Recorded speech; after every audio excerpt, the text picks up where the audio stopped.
अस्सलामुअलैकुम प्यारे तलबा, कैसे हैं आप लोग? सब खैरियत से हैं? आज हम पहली वीडियो की तरह पार्ट 1 या पार्ट 2 यानी साल अव्वल साल दो दोनों में नज़म का खुलासा लिखने का एक सवाल आता है। अजीज़ तलबा, ये छोटा सा सवाल है, लेकिन जब तलबा लिखते हैं तो आधी बातें जो हैं वो उसमें से छूट जाती हैं, रह जाती हैं, और फिर 5 में से नंबर कम आते हैं और ऐसे लगता है कि जैसे आपने खुलासे के अंदर तशरीह लिख दी हो। तो आज मैं आप लोगों को नज़म का खुलासा लिखने का तरीकाकार और उससे खुलासा लिखने से पहले ज़रूरी हदायत कौन कौन सी हैं उनके बारे में बताऊंगा। आपके पेपर में, आपके निसाब में जितनी भी नज़में हैं, पार्ट 1 में 13 हैं और पार्ट 2 में 10 हैं। एक ही खुलासा आएगा जो आप लोगों ने लिखना होगा। इसमें ये नहीं होता कि 2 खुलासे आएंगे, कोई एक लिख लेंगे। नज़म का खुलासा एक ही आता है जो आप लोगों ने लिखना होता है।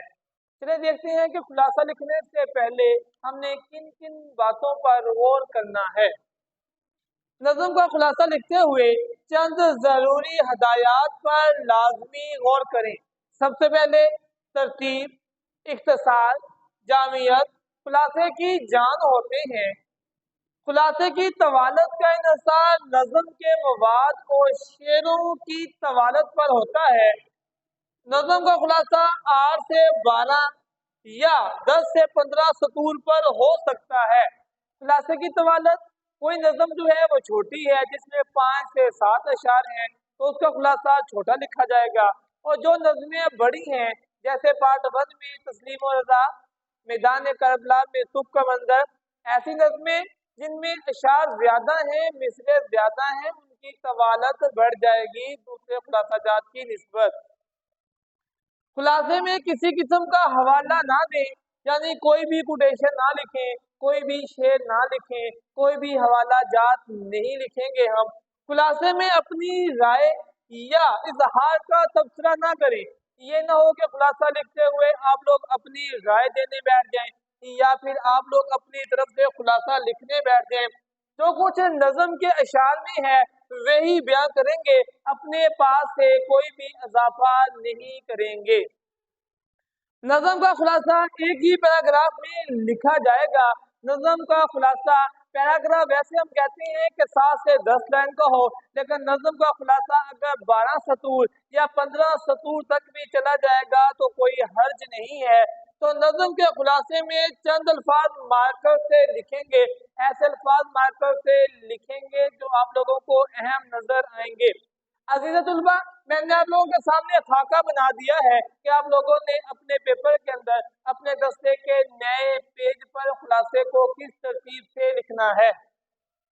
सबसे पहले सवाल नंबर 5 लिखेंगे। उसके बाद आपकी जो नज़म है उसके साथ ही शायर का नाम भी आएगा।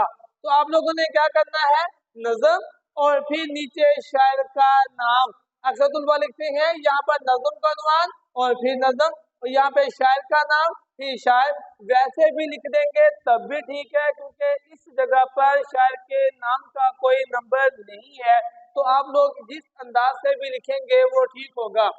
उसके बाद आप लोगों ने मार्कर से खुलासे की जो है वो सुर्खी देनी है। उसके बाद आपने अलामत लगानी है। तो फिर आप लोगों ने एक ही पैराग्राफ में पूरा खुलासा लिख लेना है। खुलासा लिखने के बाद आप लोगों ने यहाँ पर माखज़ लिखना है। माखज़ की अगर हेडिंग दे देनी है तो ठीक है, नहीं तो आप लोगों ने ब्रैकेट के अंदर माखज़ लिख देना है। अक्सर तुलबा कहते हैं कि 11वीं क्लास की नज़मों के माखज़ हमारे सिलेबस में नहीं लिखे हुए। अज़ीज़ तुलबा, इससे पहले की वीडियो में मैंने सारी नज़मों के माखज़ जो हैं वो लिख कर अपलोड कर दिए हैं। अगर आप लोग अच्छे तरीके से इन ज़रूरी हदायत पर गौर करते हुए खुलासे को तरतीब से लिखेंगे तो आप अपने पूरे 5 नंबर हासिल कर सकते हैं। अगर आप लोगों को मेरी ये वीडियो अच्छी लगी हो तो आप मेरे चैनल को सब्सक्राइब करें, अपने दोस्तों से शेयर करें, लाइक भी करें। दुआ में याद रखना। अल्लाह ताला आप लोगों को कामयाब करे। अल्लाह हाफ़िज़।